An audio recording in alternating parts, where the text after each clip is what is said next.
नमस्कार दोस्तों, स्वागत है आप लोगों का पीसीएस सिंप्लीफाई यूट्यूब चैनल पर। आज हम लोग स्टेट्स और यूनियन टेरिटरीज का किस प्रकार से फॉर्मेशन हुआ है उसमें आज हम लोग फजल अली कमीशन और उसके फीचर्स जो हैं, क्या क्या पॉइंट्स हैं, उसके बारे में पढ़ने जा रहे हैं।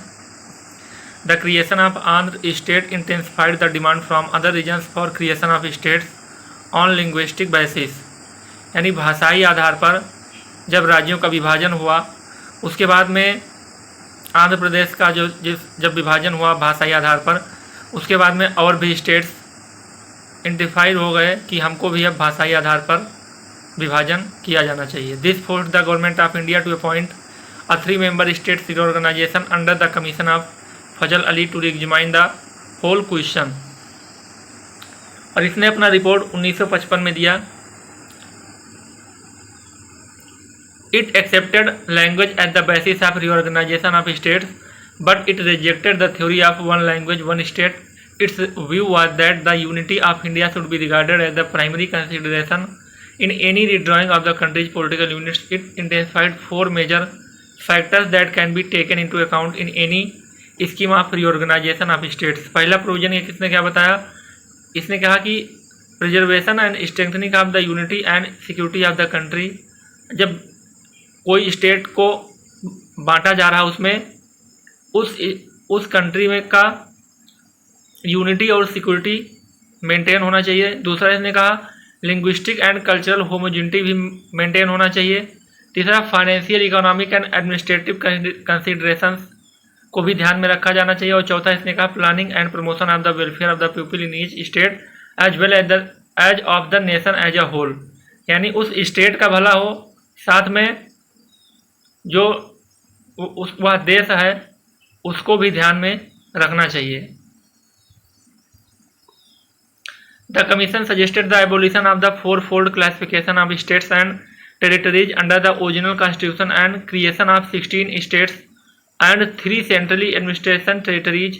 The government of India accepted these recommendation with certain minor modification by the states reorganisation act 1956 and the 7th constitutional amendment act 1956.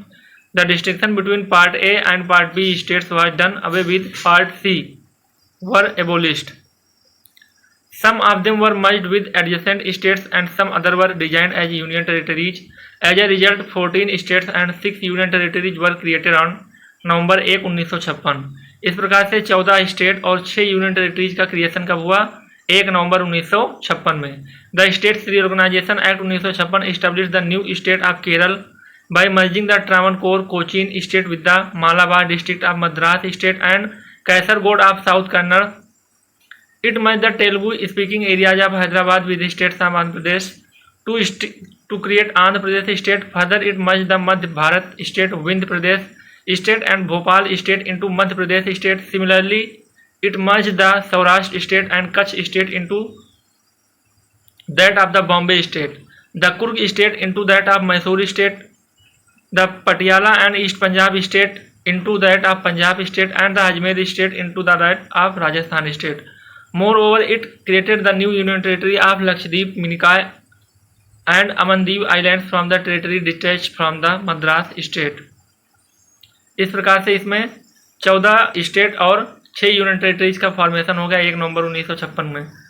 अब आगे के वीडियोज में हम लोग बृहद में पढ़ेंगे कि कौन से स्टेट्स, 14 स्टेट के बाद में और भी किस प्रकार से स्टेट्स अलग होते हैं एक दूसरे से और कौन से स्टेट का किस स्टेट से अलग होकर के फॉर्मेशन होता है, इसके बारे में हम लोग नेक्स्ट वीडियो में देखते हैं।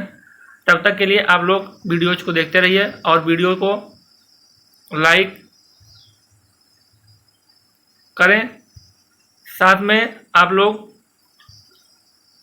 जियोग्राफी और पॉलिटी के प्लेलिस्ट चैनल पर प्रोवाइड कर दिए गए हैं।